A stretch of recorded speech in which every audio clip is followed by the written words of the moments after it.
Hello friends, welcome to Amrita IAS. ഈ കഴിഞ്ഞ 28 നടന്ന UPSC 2023 എക്സാം എഴുതിയവരാണോ നിങ്ങൾ? എങ്കിൽ നിങ്ങളുടെ മനസ്സിലുള്ള ഒരു ക്വസ്റ്റ്യൻ ഉണ്ടാവും, ഇനി എന്ത്? അപ്പോഴാണ് നമ്മളൊരു മെയിൻസ് ടെസ്റ്റ് സീരീസിൻ്റെ ഇമ്പോർട്ടൻസ് മനസ്സിലാക്കേണ്ടത്. ഇതിലേക്ക് വരുമ്പോൾ രണ്ട് കാര്യങ്ങൾ നിങ്ങൾ ശ്രദ്ധിക്കണം. ഒന്ന്, why we need to write a mains test series and how you can select a good mains test series. First, why we need to write a mains test series. എന്തുകൊണ്ട് നിങ്ങളൊരു ടെസ്റ്റ് സീരീസിൽ ജോയിൻ ചെയ്യണം? അതിലേക്ക് ശ്രദ്ധിക്കേണ്ട കാര്യങ്ങൾ എന്തെല്ലാമാണ്? ആദ്യമായി, it ഇംപ്രൂവ്സസ് articulation skills.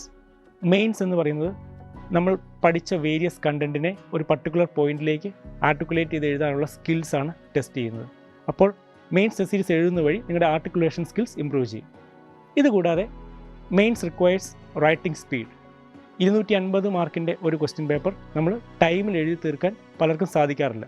അപ്പോൾ ഒരു മെയിൻസ് ടെസ്റ്റ് സീരീസ് അറ്റൻഡ് ചെയ്യുന്ന വഴി നിങ്ങളുടെ ആർട്ടിക്കുലേഷൻ സ്പീഡിലും അതുപോലെ തന്നെ റൈറ്റിംഗ് സ്പീഡും ഇംപ്രൂവ് ചെയ്യുന്നതാണ്. ഇത് കൂടാതെ ഉള്ള അഡ്വാൻറ്റേജസ് ആണ് നമ്മുടെ പ്രസൻറ്റേഷൻ, ഹാൻഡ് റൈറ്റിംഗ്, ഇങ്ങനെയുള്ള overall quality of answers get improved in A mains test series. അതുപോലെ തന്നെ നമ്മുടെ മെയിൻസ് ടെസ്റ്റ് സീരീസിൽ വരുന്ന ടോപ്പിക്സ് നമ്മുടെ ആക്ച്വൽ UPSC എക്സാമിൽ റിഫ്ലക്റ്റ് ചെയ്യാറുണ്ട്.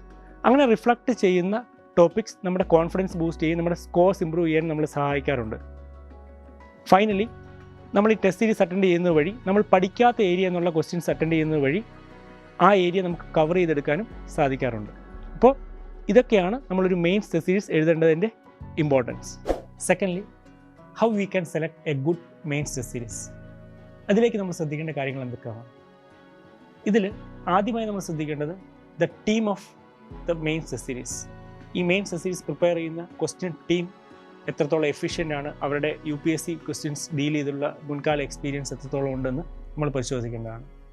രണ്ടാമതായി, ക്വസ്റ്റ്യൻസിൻ്റെ സ്റ്റാൻഡേർഡ്, ക്വസ്റ്റ്യൻസിൻ്റെ പാറ്റേൺ മുൻകാല UPSC ചോദ്യങ്ങളുമായി എത്രത്തോളം അക്യുറേറ്റ് ആണ്, എത്രത്തോളം അതുമായിട്ട് ചേർന്ന് നിൽക്കുന്നു എന്ന് നോക്കണം.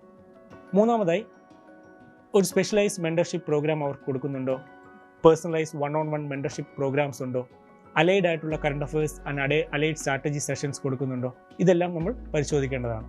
അതുകൂടാതെ അവരുടെ മുൻകാല മെയിൻസ് ടെസ്റ്റ് സീരീസിൽ നിന്നുള്ള ക്വസ്റ്റ്യൻസ് ആക്ച്വൽ UPSC ക്വസ്റ്റ്യൻസിൽ എത്ര കണ്ട് റിപ്പീറ്റഡ് ആവുന്നുണ്ട് അല്ലെങ്കിൽ റിഫ്ലക്റ്റഡ് ആവുന്നുണ്ടോ എന്ന് നമ്മൾ പരിശോധിക്കേണ്ടതാണ്. ഫൈനലി, ടെസ്റ്റുകൾ മുഴുവൻ സിലബസ് കവർ ചെയ്യുന്നതും കറണ്ട് അഫയേഴ്സിന് ഇമ്പോർട്ടൻസ് കൊടുത്തുകൊണ്ട് ചെയ്യുന്നതും ആയിരിക്കണം. ഇതെല്ലാമാണ് ഒരു ടെസ്റ്റ് സീരീസ് എങ്ങനെ സെലക്ട് ചെയ്യാം എന്ന് ആലോചിക്കുമ്പോൾ നമ്മൾ പരിഗണിക്കേണ്ട കാര്യങ്ങൾ. എന്തുകൊണ്ടാണ് ഒരു മെയിൻസ് ടെസ്റ്റ് സീരീസിലെ ക്വസ്റ്റ്യൻസ് UPSCയിൽ റിപ്പീറ്റ് ചെയ്യുന്നുണ്ടോ എന്ന് നമ്മൾ പരിശോധിക്കേണ്ടത്? It shows the quality of the test series. ഒരു ടെസ്റ്റ് സീരീസിലെ ക്വസ്റ്റ്യൻസ് UPSCയിൽ റിഫ്ലക്റ്റ് ചെയ്യുന്നത് ആ ക്വസ്റ്റ്യൻസ് പ്രിപ്പയർ ചെയ്യുന്ന ടീമിൻ്റെ ക്വാളിറ്റിയും ആ ടെസ്റ്റിൻ്റെ ക്വാളിറ്റിയുമാണ് ഇൻഡിക്കേറ്റ് ചെയ്യുന്നത്. രണ്ടാമതായി, നമ്മളൊരു മെയിൻസ് എക്സാമിനേഷൻ എഴുതുമ്പോൾ നമ്മൾ യൂഷ്വലി എൻറ്റയർ ക്വസ്റ്റ്യൻ പേപ്പർ നമ്മൾ എഴുതി തുടങ്ങുന്നതിന് മുമ്പ് എൻറ്റയർ ക്വസ്റ്റ്യൻ പേപ്പർ നമ്മളൊന്ന് സ്കിം ചെയ്ത് നോക്കും.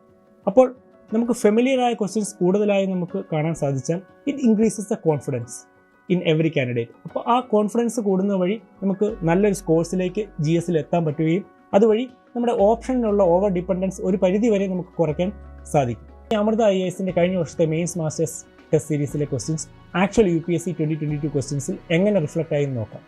25ഓളം ക്വസ്റ്റ്യൻസ് റിഫ്ലക്റ്റ് ആയിരുന്നു. അതിൽ ഓരോ പേപ്പറിലെയും ഓരോ ക്വസ്റ്റ്യൻസ് നമുക്കൊന്ന് കാണാം.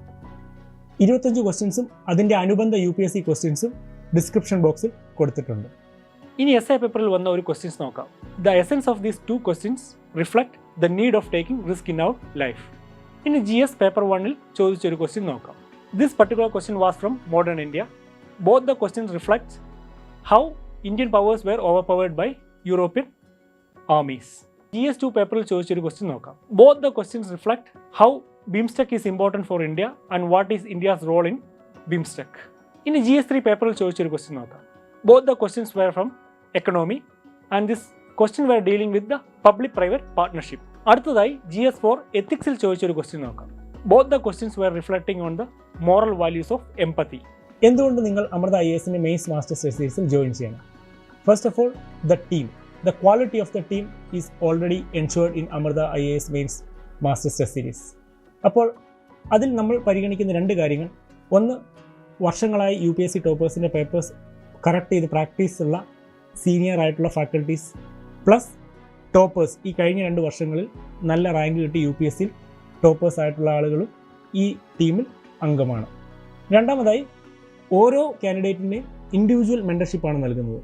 ഓരോ ക്വസ്റ്റ്യൻ്റെയും ഫീഡ്ബാക്ക് ഇൻഡിവിജ്വലായും കൊടുക്കുന്നുണ്ട്. ഇതുകൂടാതെ കഴിഞ്ഞ മെയിൻസ് മാസ്റ്റേഴ്സ് സീരീസിൽ മാത്രം 25ഓളം ക്വസ്റ്റ്യൻസ് ആക്ച്വൽ UPSC ക്വസ്റ്റ്യൻസിൽ റിപ്പീറ്റ് ചെയ്യുകയുണ്ടായി. അതിനു മുമ്പത്തെ വർഷം 19 എണ്ണവും. അതുകൊണ്ട് ആ ഒരു അഡ്വാൻറ്റേജും സ്റ്റുഡൻസിന് ലഭിക്കുന്നുണ്ട്. ഫൈനലി ഓരോ വീക്കും കറണ്ട് അഫയേഴ്സിൻ്റെ മൊഡ്യൂൾ ക്ലാസ്സസും അതുകൂടാതെ തന്നെ അനുബന്ധ സ്ട്രാറ്റജി സെഷൻസും നൽകി വരുന്നുണ്ട്. For more details contact Amrita IAS.